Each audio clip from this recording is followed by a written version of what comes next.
Inside the Nujiadu hydropower plant, generators are spinning to produce clean energy. The whole process is being orchestrated at the central control room. Operators here work around the clock to make sure its 9 generators are running smoothly. We monitor the operation of all equipment in this hydropower plant to ensure that they run in a safe and smooth way. We also help optimize the operation mode of equipment if there's demands for maintenance and overhaul. It's a job for coordinating all equipment running here. This power plant became fully operational in 2014 with an expected output of over 5,800 megawatts. It supplies electricity mainly to Yunnan and southern China, as well as to neighboring countries like Laos and Vietnam. This dam is the biggest of the water conservancy projects along the Lancang River. It creates a reservoir with a capacity of 23 billion cubic meters. Now it's the end of the dry season. The reservoir water level has receded to one of its lowest levels. During dry seasons, the water discharge for power generation can increase the runoff volume downstream compared to natural runoff. Based on monitoring data, in 2019, when the most severe drought in a century hit the Lancang-Mekong River basin, the cascade dams of the Lancang River released 30% more water compared with its natural incoming volume. The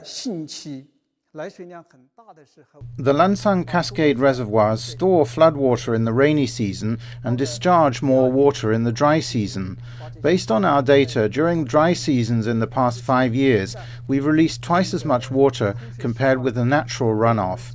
If not for these cascade dams, the downstream countries would find it difficult to get enough water during the dry season. So far, China has put into operation 65 water dams along the Lancang River and its tributaries. It's planning to add 23 more to the region. Along the Mekong River and its major tributaries, there are now nearly 280 dams in operation, with more than 90 new ones planned. The total water storage capacity will reach 130 billion cubic meters, and the installed capacity will reach 63 gigawatts by the year 2030. There are cases over the years, for example, the Columbia River, the Douro, the Danube, where dams have regulated and tamed waterways and enhanced navigation. And as a side project, hydropower has sometimes, the revenue from electricity has actually paid for other civil works. So the multiple benefits are incredible. And in the South Asian countries and in China, of course, irrigation canals, of course, water supply and mitigation against floods as well as droughts is going to always be fundamental.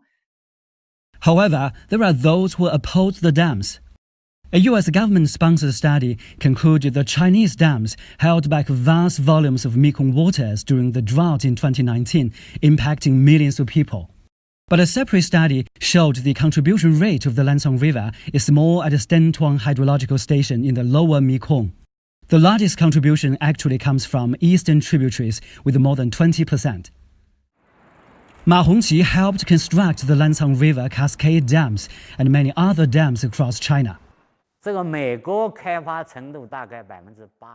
U.S. has a hydropower development rate of around 80%, while most developed Western countries are between 60 to 80%, but for China, only 50%. Why is China developing hydropower? We are desperately trying to improve our power supply structure. Even so, by the end of last year, the proportion of clean energy in China was only 30%, still dominated by coal power. Back in Nujiadu, the hydropower plant is turning to smart automation to help monitor equipment. By the end of this year, this central control room will be unmanned.